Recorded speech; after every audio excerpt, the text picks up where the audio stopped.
Greetings to all Dayspringers. Welcome back. I had a chance to see many of you on Sunday. We did a Zoom call together. For many of us, we would like to see more, but I know you were excited to see each other. And despite some of the technical difficulties for some, I'm grateful you were there. There's something about hearing voices and seeing faces that bring contentedness when they're people you know and care about.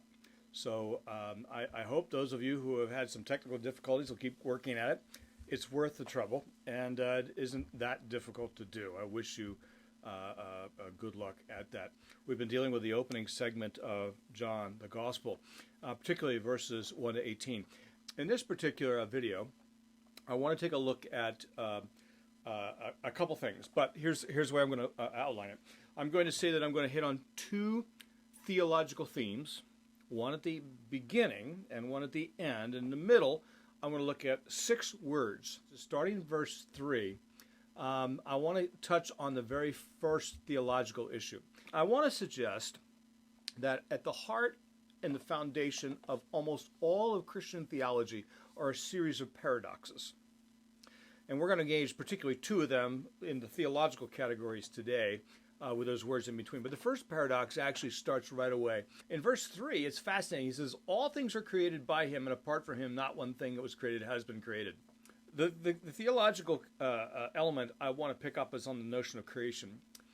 As you remember, this passage in John 1 begins in the beginning. And we remember we threw it back to Genesis, where we also saw him start in the beginning. And in the beginning, we heard God speak, and in the beginning of John, we find he speaks a word. And that word, in this case, becomes a person. And I think the conundrum here, if you will, the paradox, is that while we're talking about the coming of Jesus in a feeding trough, what you find in John is John's aware that the same person that came and was laid in a feeding trough is also the divine creator. All things were created through him. Not one thing that's ever been created wasn't directly created by the Logos, that second part of the Trinitarian Godhead. The paradox in here is extraordinary. That infant is the Creator. Colossians, he is the image of the invisible God, the firstborn of all creation. For all things in heaven and earth are created by him, through him, all things, whether visible, invisible, thrones, dominions, principalities, powers, all things are created through him and for him, and he is himself before all things. All things are being held together in him. That's the child. The paradox is extraordinary. Let me look very quickly at 6 words then. The 6 words start in verse 4. In him was life. There's 2 words primarily in Greek, too, that refer to life. One is bios. We get the word biology. And the other is zoe. Now, the word zoe is used a lot in John, 37 times in all. Not so much in the other Gospels, but zoe has at least 17 of those occurrences of 37 are directly connected with the word eternal. So you get this sense that life is not just biological life, but life that is related to God's life in some sense. Eternal life both in its extent as well as its character. And in Psalm 36, for with you is the fountain of life. In your light do we see light. This allows us to have life and light and Hebrew parallelism. But the second word I want to look at is not just zoe, but the word phos, or the word light. And that's the second word.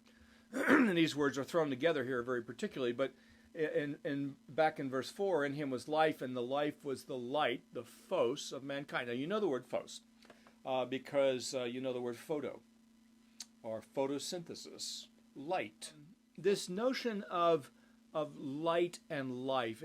In John 8, Jesus says, I am the phos of the world. One who follows me will never walk in darkness, but have the light of life. Here are the 2 words connected again, zoe and phos, connected again. And in John 3, when Jesus is talking with Nicodemus, this is the basis for judging that the light is coming into the world and people love the darkness rather than the light. And we love the darkness because it hides. But when light comes along, it's scary because it uncovers. And it uncovers because of my third word, which is the word skotos. Skotos, or skotos, is the word for darkness.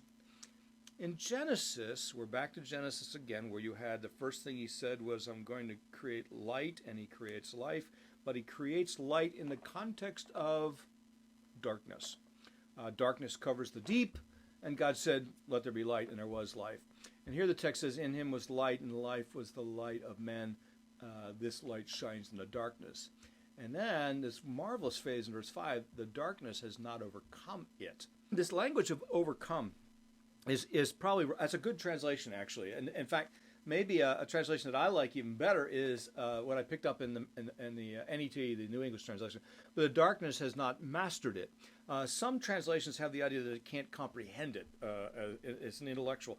But that doesn't make any sense in my mind because in that sense, darkness is not something that comprehends, but it can be something that overcomes. And in this case, darkness does not overcome it because every time light shows up, darkness flees. It is in the very nature of light to uncover darkness. And better that in verse 5 is going to say, and the light shines. It's not that the light did shine, but in fact the tense has shifted here. That light is shining. Even today, light shines. And yet darkness still hasn't mastered it. And it's not that darkness doesn't try. Because the world at large is, in fact, dark. Now, those are the first three words, life, light, darkness. The next one starts really in verse 6. Now, verse 6 introduces to us John the Baptist. And I'm not interested in the word baptism itself, at least in this context. This John is an interesting character of its own, but he came to do something. He didn't just come to baptize, but he came to witness, to testify, and that's our fourth word. In verse 7, he came as a witness. And the word witness, to testify, it's used both the noun and the verb is used right there. And both the words are rooted in the same martyreia, or martyreo for the verb. It is the word that we eventually end up translating martyr. You can hear the word martyreo, martyr, built into it. Not because the word martyr originally meant that in the Greek, but it became that because it was those who gave testimony who eventually sacrificed and sometimes suffered and sometimes died.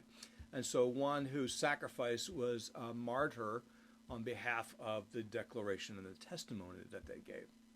So John's role wasn't to testify to himself. Of course, his role was to give testimony to light. He was not the light, but he was to call attention to the true light. Now, the word true itself obviously could be another term. That's for another time, and I'm not going to stop on that. But what he does in verse 9, the text says, the true light which gives light to everyone was coming into the world. And I want to, as our fifth word, I want to pick up the word cosmos. And you've heard these words. Zoe was life, and light for phos, and then darkness, skotos. I don't have a good English word for that one, sorry. And then you have the martyreia, or martyr, witness. And then you have this word for cosmos, or the word world.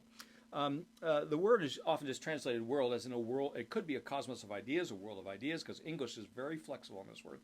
But John is flexible too. Sometimes it's just a reference to all of creation. John uses this word some 78 times. And it comes in a variety. Sometimes it is creation. By the way, he uses a lot more than the other Gospels. The other Gospels, like Mark, only uses like 3 times. Luke 3 times. So this idea that the world is kind of unique to John because he's not just talking in this case about the created world, although created world could be implied here, but part of the created world is us. And because the text is going to say he was in the world and the world was created by him, but the world did not recognize him. The universe around us doesn't recognize in the cognizant way that you and I do. The world here that he's talking about, particularly as you get to verse 10, he was in the world, and the world was created by him. And in one sense, he's playing with a double meaning on that point, because all the universe was created him, but the world didn't recognize him. Who is in the world recognizes? Well, people do. And so he comes to his own, and the world didn't recognize him. And that's a pretty major theme in John. And I want to pick that one up as the word cosmos. The last word I want to look at is the word believe. And this is where we get to verse 12 again. This will be our sixth word, to believe. Now, the word believe in Greek, it's the word pisteo, to believe, or pistis, the faith. There's not a lot of pistology as the study of faith. But the word pisteo, to believe, is pretty important for John. It occurs, the verb form occurs 98 times. It only occurs like 10 or 11 times in Matthew. So the number of occurrences per 100 words in John of the verb believe is really high. Now, the word believe actually takes on a couple different nuances sometimes. We can talk about something where we believe a set of facts, for instance. Yesterday was December 7th. I believe certain set of facts. I was not alive in December 7th, 1941. For that. My father was. My father was impacted by that, and I guess intuitively I was impacted, but in ways that I don't ever know. On the other hand, Rich Allen, who used to hit baseball, balls out of the park back when I was a child, passed away yesterday. Richie Allen, or Dick Allen, just passed away, and I remember him. He had a little more impact, but that's not, believing those facts is not what's going on here. For John, to believe is in fact deeply related to the idea of believing in something, or to believe in someone. The language here, but to all who have received him, those who believe him or who welcome him, they get to become children of God. So this is not just an intellectual exercise, but genuine belief in something is at work here. So we've got one theological topic. It's a paradox of creation, the Creator lying in a manger.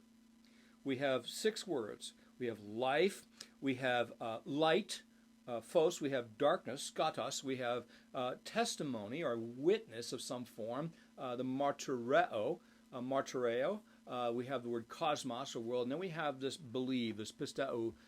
The next theological issue, though, kind of bookends this segment that we're looking at today.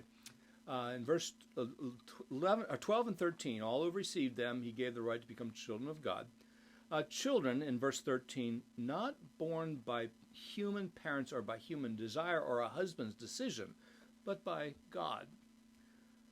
Now, on the one hand, it's really clear that God invites, he calls, and he expects us to respond, and we intuit that we're able to respond and have free will to do so. And yet, we look at this passage and we're reminded that there's another paradox going on here. Just as we see the baby in the feeding trough in our manger scenes and recognize that the original baby actually was the one holding the universe together. In this area, and theologically, we have another paradox, and that is that salvation, those who believe come to and are invited, and yet the very action of salvation is in fact a God-ordained activity. So here's my thought here is we live very foundationally as Christians in a world of paradoxes. We know, for instance, that light is paradoxically both, at least as symbolically, we understand it's both particle as well as wave. And we don't completely know how all that fits together in spite of our thinking about string theory and so forth. But what we do suspect is that there are a bunch of paradoxes in theology. We understand that light obviously exists, or something exists that we call light. And we think something about the nature of God and God's activity in the world. And free will appears as very clearly that it is counterintuitive to say that we don't have free will, and yet, and we're invited to believe. And yet John also understands that all of salvation ultimately is from God. So I want to suggest that we have another paradox going on here. And it's just one of many, and John's very comfortable with paradoxes. And as a Jew, he has a very strong sense of the call of God upon the nation of Israel, and personally, that would have been a Jewish characteristic.